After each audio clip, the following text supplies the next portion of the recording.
wanted to take a moment here so you can get to know me a little bit and so I can share some things about myself. So I grew up in Saline and I have always loved school. After living in Saline, I decided to move to Ann Arbor with my family. One of my favorite trips that I've taken was to Haiti with some high school students, and we helped families get clean water for their home.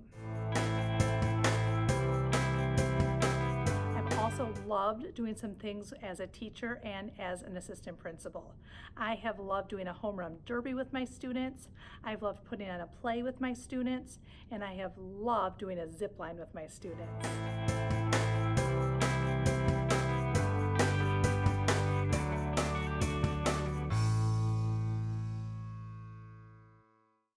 But my absolute most favorite thing that I love to do, no matter if I taught first grade or fifth grade or was the assistant principal of the middle school, was to read to classrooms. There will be times when you walk into a room and no one there is quite like you. Maybe it will be your skin, your clothes, or the curl of your hair. There will be times when no one understands the words curl from your mouth, the beautiful language of the country you left behind.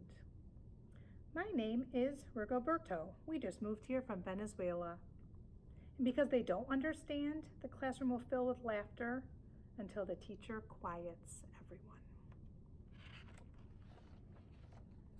Rigoberto, from Venezuela, your teacher says so soft and beautifully that your name and homeland sound like flowers blooming the first bright notes of a song.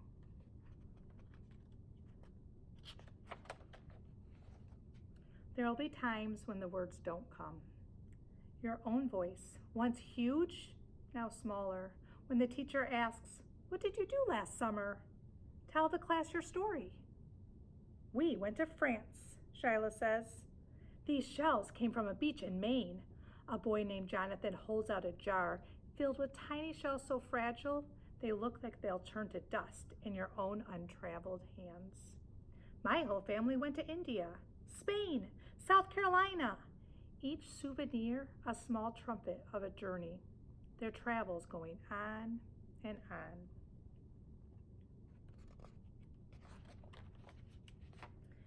And as you stand in front of that room, you can only remember how the heat waved as it lifted off the curb, and your days spent at home caring for your little sister who made you laugh out loud and hugged you hard at nap time. You can only remember the books you kept on reading long after she had fallen to sleep. And in that room, where no one else is quite like you, you'll look down at your own empty hands and wonder, what good is this when other students were flying and sailing and going somewhere? There will be times when the lunch your mother packed for you is too strange or too unfamiliar for others to love as you do.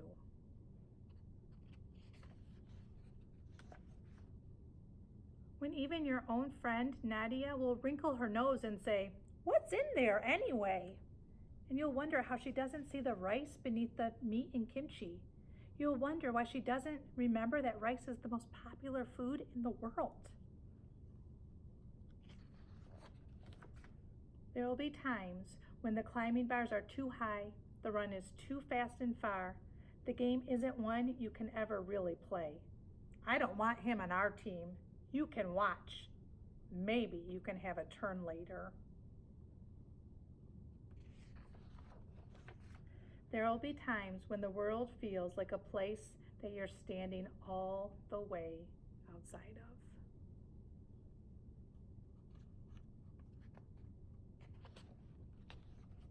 And all that stands beside you is your own brave self, steady as steel and ready, even though you don't yet know what you're ready for.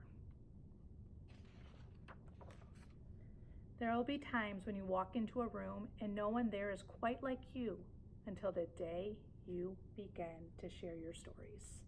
My name is Angelina, and I spent my whole summer with my little sister. You tell the class, your voice stronger than it was a minute ago, reading books and telling stories And even though we were right on our block, it was like we got to go everywhere.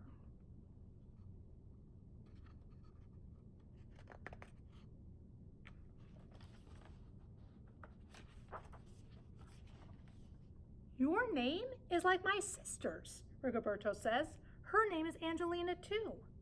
And all at once, in the room where no one else is quite like you, the world opens itself up a little wider to make some space for you.